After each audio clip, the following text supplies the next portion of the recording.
We're good. We're just out here just coming and blessing the community right here at Skid Row. Okay, my sister lives right here and I live right there. You guys want to take a look and see what we do here? Because we live here 24 hours. Absolutely, yeah. Well, see that, I'm just her sister. You're a caseworker. I'm an advocate. Advocate, okay. But, just the same almost, right? I was on this one. Yeah. All the credit goes to her. She's been here Stephanie. Hey, get my son, bro. Yeah. Go ahead. Will you come in? Yeah, go ahead. Come on. Hey, what's up? You live in here? I do. Okay, she lives in here. Welcome to the White House. This is the White House, I call it the White House because the government's not doing their job. So you do this yourself? I started 9 years ago. I was the first one on the block. You're the first one on the block? Yeah, wow. and I'm on cop watch. You're on cop watch. What does that mean? I made it up myself. I watch cops and I protect this corner from the terrorist cops terrorizing the homeless. They already killed one person in their tent. And I'm a surviving victim of police brutality in 2013. They broke my leg and I ended up homeless on Skid Row. That's how I started. And then I started collecting donations and providing, I'm burning up the food. It smells good too. All right, it's burning up. I cook, I clean the block. I ran off sanitation, I ran off the police. The police don't come on this corner. They don't clean on this corner. You know how they make them move their tents? Yeah. You heard about that? Yeah. Yeah, they don't come over here. And so you sleep right here. This is your room right here. Yeah, let me get up. I was trying to organize stuff underneath, but I sleep here. Like today we had hot meals. I usually put up a schedule of what we're gonna do that day. So we had hot meals today. I have different organizations that come out. I kind of just grab them on Facebook. But this is where I sleep. This is where I lay down at night. I decided to walk in the footsteps of the homeless. And I've been here for 9 years and I haven't left. I'm doing a movie called Never Left Skid Row. That's amazing. Yeah. I mean, you were an angel out here. Thank you so much. And I know, thank you for everything that you're doing. Yeah. We just thank you for giving us your time and showing us in this beautiful home right here. Yeah, I occupy the entire gateway. Okay. I'm the tent landlord. You're the tent landlord. Yeah, it even has flooring. Ooh, she's even got flooring in here. This is amazing. You got flooring. Oh, I have a floor. I make this. This is a tiny pop-up house. I'm a fashion designer by trade. I make these houses. They have Velcro on the bottom. Okay. It's my latest invention. If you notice, I don't know if you have to go to that side to see it, but see, they have Velcro. I put this on here, then I put Velcro on here, and I attach it. That way the rats don't come in at night.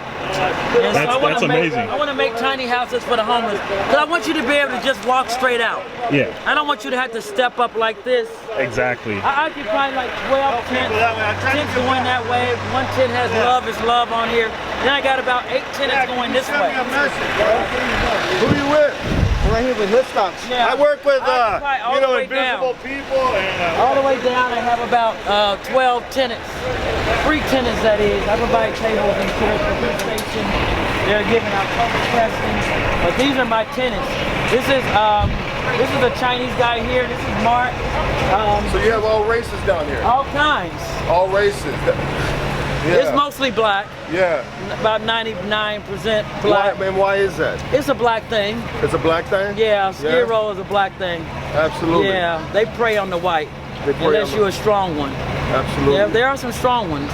You know, like this guy, Albert. You know, he's white.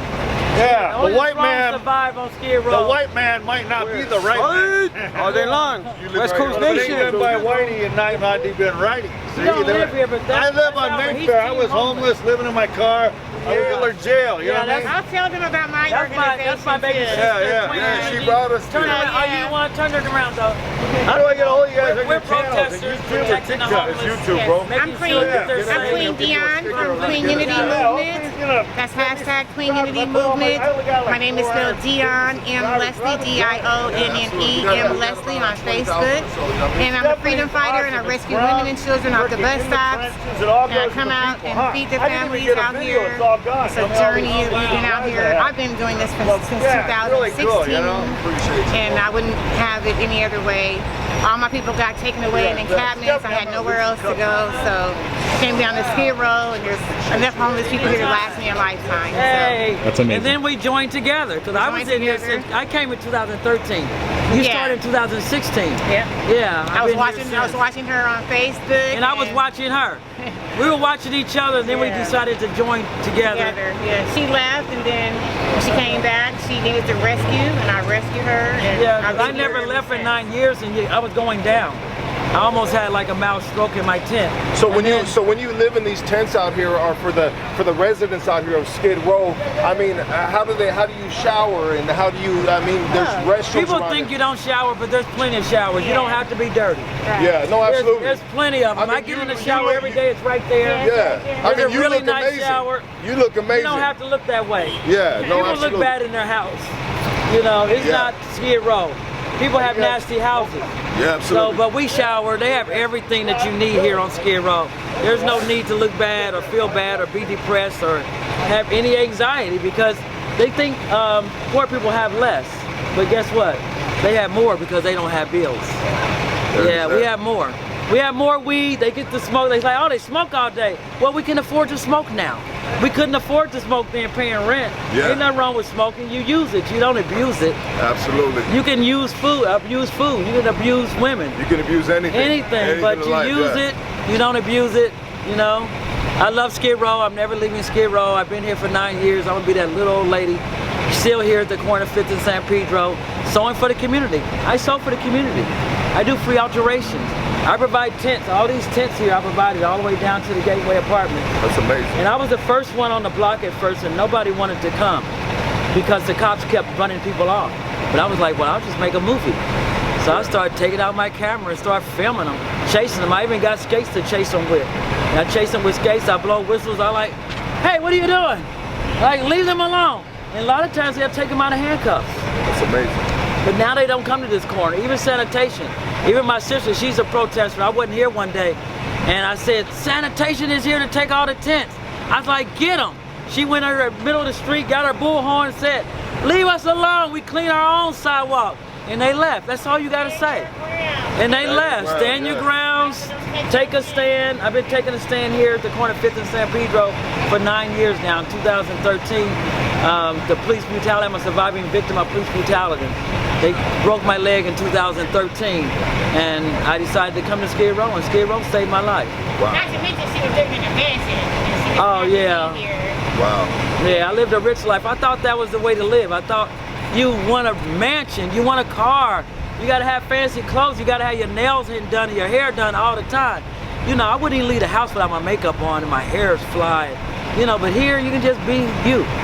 You know, you can just be whoever you want to be, like Chuck E. Cheese say. You used to be the place where you could be a kid. This is where you can be you. Who says you gotta work all the time? You know, I don't want to do nothing that has death at the end of it. Like work yourself to death. Why do you think they call it that? Because you work yourself to death, and you really can. Stress is the #1 killer, you know. Absolutely. I don't do marriage either. I'm not gonna do death to do your part. You know, I'm not doing anything with death on it. I'm just gonna live free. I don't have to have a boyfriend now. How's the dating scene out here? I don't date because I decided I can be me. I don't need you to pay my rent. That's the only reason I was dating. You know, as soon as you grown, you're like, oh, I gotta find a man to pay the rent. You know, I'm gonna try to love him, but I ain't gonna love him too long because we're gonna be fighting. You know, and then we're gonna do the death to do your part, and one of us is gonna die. So I just like, I don't want to do death to do your part. I just do me. Have you ever just done you? Yeah, I have. You know, doing you is like, you know, you don't have to worry about nobody else. You don't have to tell nobody where you're going. And then the best way to describe Skid Row is like a picnic that never ends. You ever went on a picnic and then the picnic ends and you just wanted to picnic again? But here we picnic every day.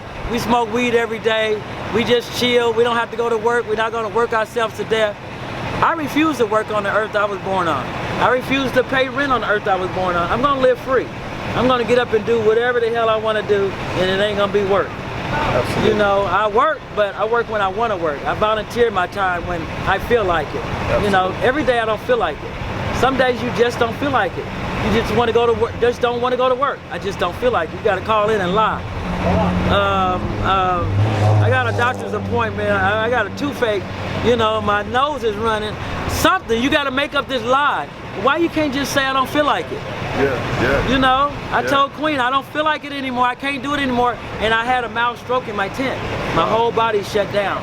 You know, I'm also out here doing research to see how long can you sleep in this cold weather in a tent, you know, with police terrorizing you. And isn't it stressful?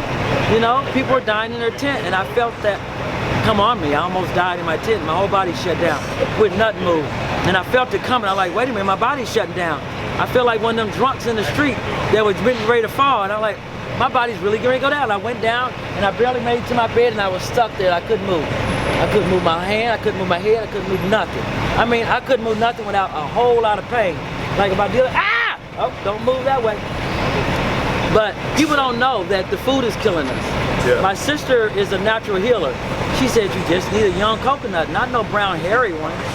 You know, you need a young coconut. Where are we gonna get a coconut? It's hard to find a coconut. It's hard to find good food. Yeah. So we called my nephew, hurry up. He tore down my tent, rushed in there, gave me the coconut, and I forgot I couldn't hold nothing. So I put the coconut in my hand and it just fell. So my head was like this, and all I could do was sip the coconut into my mouth while my head was sideways, and I came back to life. I didn't come all the way back, but I was able to move. Yeah. I wasn't able to move enough to get up and get into the car to go to the hospital or anything, but we don't believe in. We're gonna go home and she's gonna put me in water. She said, you need water. Like, where we gonna get water on Skid Row? You know, water is life, but they don't want to give us water. They lock up all the water. The water hydrants over there all locked up. I rigged it up so we can get some water out. If you want to see how it works. Yeah, let's do it. You know, they had these all locked up. And I used to use this to clean the ground. You see how black it is? I clean the ground with a mop every day. But I put this bottle on here and I taped it on here and made a little funnel. And the knob is on the side. And you can get water now. What a genius. Yeah. What a genius. Like we can get water now. Water is life. So I don't care if I'm breaking the law. Arrest me if you want to. I'll go to jail for you. I done went to jail 3 times in my tent. I just set up little dummy tents and wait on the cops to come and see what they're gonna do. They take all your stuff, lock you up, and then make it hard for you to get it back. They had me standing in line for 2 hours and said, as soon as I get to the front, they're like, oh, you gotta have paperwork. Where is it? Paperwork? So I'm like, where do I get some paperwork? What do you mean paperwork? Yeah, how do you get paperwork for a tent? So they said, well, you gotta get it from the arresting officer. Okay, that paperwork. I said, I know where to find him. He's probably out giving a ticket to somebody. So I got on my skates and I'm fine. Oh, there you are, Officer Mathis. I'm like, you're not no Officer Mathis. You try to be a Judge Mathis. You're not Judge Mathis either. I said, you took all my stuff and I want it back. He said, oh, I got to give you the paperwork. So when are you going to give it to me? He said, don't even worry about it. You're the lady on the corner with the White House tent. I'll get your stuff tomorrow and bring it to you. He didn't bring it. So I go the next day. I know where to find him. Hey, Officer Mathis, when am I going to get my stuff? So I never did get it. So I just go buy some more.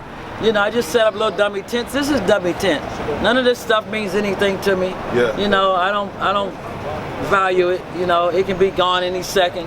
So what is your name again? Could we get your name? My name is Stephanie Arnold Williams on Facebook, and you can follow me on Instagram under Stefanitly Styles. That's spelled STEPHANITELYSTYLES. Thank you so much for your time. We love you. You can cash app her at Miss Styles Live. Yeah, I do accept donations to keep it going. I can't do it without your help. It's the $, Miss Styles Live, because I am live almost 24/7 all the time. I'm gonna give you everything in my pocket. Oh well, I got everything in this pocket. Yay! Yeah. That'll help out with some coffee and some cups. Yeah. We serve coffee every morning. Thank you so much. I appreciate you. Thank you for coming out. Thank you, Queen. Appreciate you. You guys have a good night. Who are you with? Who are you with? Hoodstocks Podcast. Okay, is that what that is? Yeah. Did you get a picture of the shirt? Yeah, let me get a picture of the shirt. Let me get a picture of your shirt. Yeah, we can do it. Yeah, Hoodstocks Podcast. Yeah. Yeah, subscribe on YouTube. Let's go, baby. All right, that's it right here.